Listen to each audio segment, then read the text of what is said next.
Buonasera, oggi ci concentriamo su alcuni fatti di cronaca importanti emersi dalla Sardegna. Sì, sono vicende diverse che toccano aspetti delicati, familiari, lavorativi e anche, purtroppo, di cronaca nera e vandalismo. Esatto. Partiamo subito da Cagliari, con una storia familiare piuttosto complessa. Ah sì, ho letto, riguardo un uomo anziano, giusto? Proprio così. Un signore di 89 anni, Amelis, un ex ferroviere. Ha sporto denuncia contro la figlia. L'accusa è pesante, circonvenzione di incapace, per una somma considerevole. Quanto più o meno? Parliamo di 80.000 euro. Sembra che la vicenda ruoti attorno a un trasferimento dell'uomo. Prima era in una casa di cura a Cagliari, poi è andato a Serdiana e infine a Dolianova, a casa della figlia. E lei aveva promesso di assisterlo, immagino. Questa è la versione dell'anziano, sì. Capisco. E il nodo della questione, pare sia una polizza assicurativa, vero? Da 80.000 euro, appunto. Esatto. L'avvocato dell'uomo, l'avvocato Carta, ha presentato querela. La polizza è stata sottoscritta nel 2023 all'ufficio postale di Serdiana. È intestata alla figlia, ma secondo la denuncia c'era una condizione, giusto? Sì, la condizione era che la figlia fornisse assistenza continua. Assistenza che, però, l'anziano sostiene di non aver mai ricevuto come si deve. Lui come viene descritto al momento della firma? Lucido, ma emotivamente fragile. Dice che dopo aver firmato, la figlia lo avrebbe lasciato sempre più solo. Insomma, si sarebbe sentito abbandonato. Una situazione davvero triste. E poi? Cosa è successo? A un certo punto l'uomo si è confidato con altri familiari e ha deciso di andarsene. È tornato a vivere con la sua ex compagna. Ha scelto anche di rendere pubblica la storia, mi pare. Sì, spera in una giustizia rapida, ma vuole anche che sia un monito per altri anziani. Ha detto una frase molto forte. A volte le persone di cui ti fidi di più sono le prime a tradirti. Fa riflettere molto sulla vulnerabilità e sulla fiducia tradita, specialmente in famiglia. Già.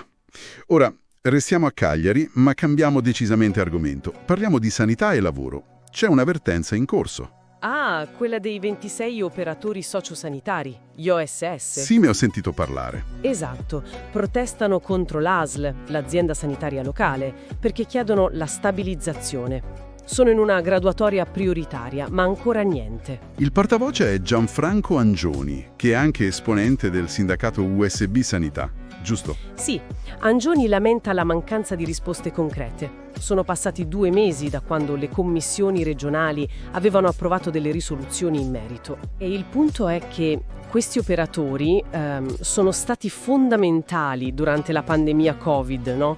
Hanno lavorato in prima linea. Proprio così. E ora si ritrovano senza un lavoro stabile. È un paradosso, diciamocelo. Assolutamente. Angioni critica quello che percepisce come disinteresse da parte della regione, del presidente. Addirittura cita la nomina di un ex direttore generale ASL ad un altro incarico, come segnale. Ci sono stati incontri, tentativi di dialogo? Sì, pare ci sia stato un incontro con il nuovo commissario straordinario dell'ASL di Cagliari, il dottor Aldo Azzori. Sembra abbia mostrato solidarietà, Ma la situazione non si sblocca. Esatto. E il rischio, lo sottolineano, è che l'assistenza peggiori.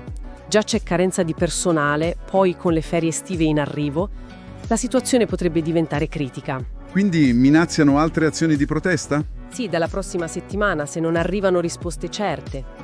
Ribadiscono l'importanza del loro ruolo per far funzionare il sistema sanitario.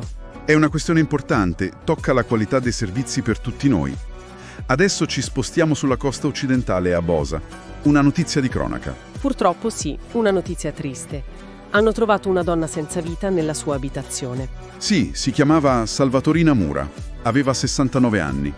Viveva in corso Vittorio Emanuele, nel centro storico. E come è stata scoperta? Sono stati i vicini a dare l'allarme. Non la vedevano da qualche giorno, si sono preoccupati. Un segno comunque di una comunità ancora attenta. Sì, è vero. E cosa dicono i primi accertamenti? Sul posto sono andati i vigili del fuoco, le forze dell'ordine.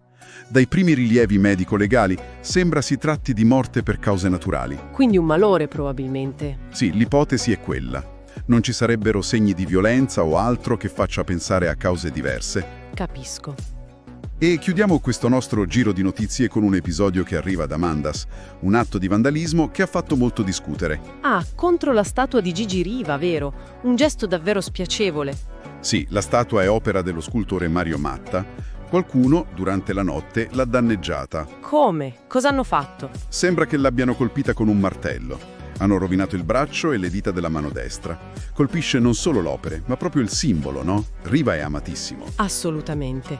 Immagino la reazione del sindaco e della gente del posto. Il sindaco, Umberto Oppus, ha usato parole molto dure, sdegno e disgusto.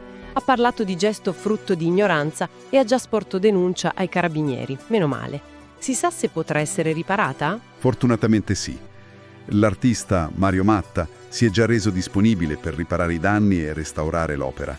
Speriamo torni presto al suo posto. Speriamo davvero. Dunque, abbiamo toccato diversi temi oggi.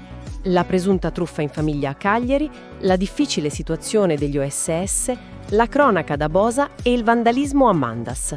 Storie diverse, ma tutte dalla Sardegna. E che, messe insieme, offrono uno spaccato, direi. Emerge forte il tema della fiducia, quella personale, familiare, ma anche quella nelle istituzioni, nel lavoro. E la fragilità, forse.